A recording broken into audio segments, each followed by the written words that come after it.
Harris and former President Trump are crisscrossing the country right now this week in an effort to make sure their supporters get to the polls. And as of this morning, more than 43 million Americans had already cast their ballots. And tonight, Vice President Harris is making what she's calling her closing arguments.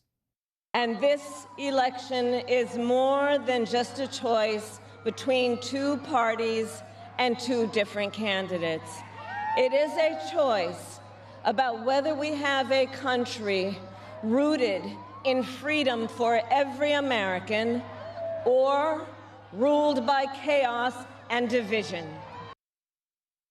And joining us live right now, Sonoma State political professor David McCuan. And David, Harris is drawing on her experience to frame this race as a former prosecutor against a convicted felon. So do you think that's the right approach? All right. So she starts going after Donald Trump in the first 5 minutes, and then she pivots to a place where she's laying out the case for what she's for. That's because elections are about contrast or difference. That's hugely important, but you can't concentrate just on your opponent the last week.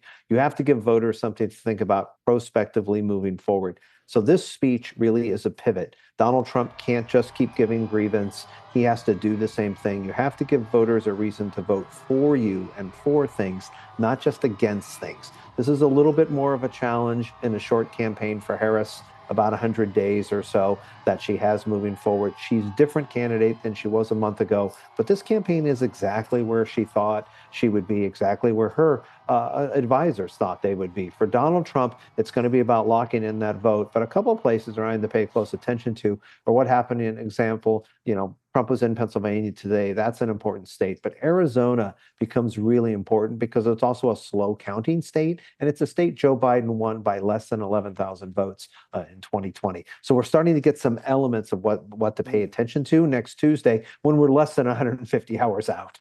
Yeah, and today, former President Trump, called his rally at Madison Square Garden a love fest while ignoring the backlash comments disparaging Puerto Rico. Let's listen to that. You remember you were there when I brought the hospital ship against everyone's advice, and we got it in there and took care of a lot of people. But I think no president's done more for Puerto Rico than I have. So he has never been one to apologize, but does non-acknowledgement actually hurt him in this campaign?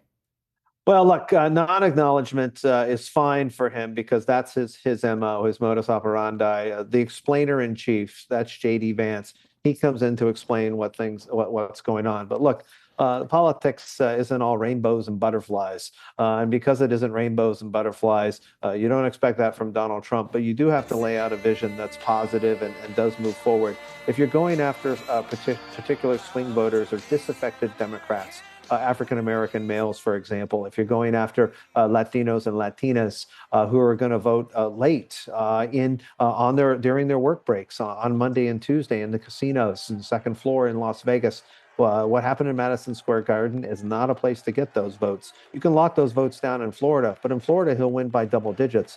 That's already a state he's got. Now, what happens down ballot, that becomes hugely important. And that's where comments like this can be a drag in the sense that there's a difference between what people are doing at the top of the ticket, because they know a lot about Donald Trump, versus what they're doing down, say, in a Senate race or a House race as you kind of go down the ballot. So as we enter that final week, the polls have that presidential race, of course, neck and neck and a toss-up at this point. Many people have already voted. So what do the candidates actually need to do to sway the election in their favor in the last 7 days here?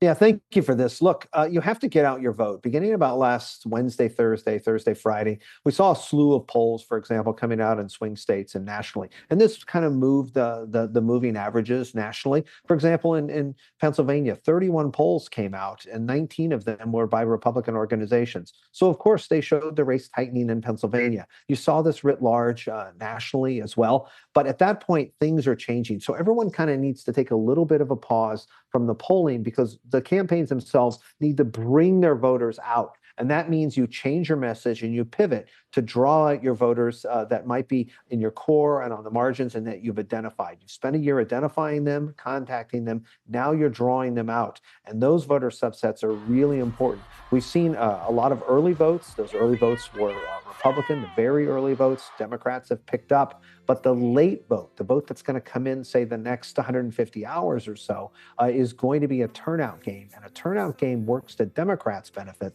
not Republicans. So Republicans are going to try to set some expectations that the race is neck and neck moving forward. And therefore, if the results don't come in on November 5th that they want, they can then invalidate those or they can challenge those. So that there's a bit of a game going on here about perceptions and mastering those, while Democrats contact their people and Republicans also try to do the same, but deliver that base. That's going to make for a little bit of volatility here the next couple of days. Yep, turnout will be key over the next 7 days. Professor David Kuhn from Sonoma State University, thanks for joining us. Thank you very much for having me.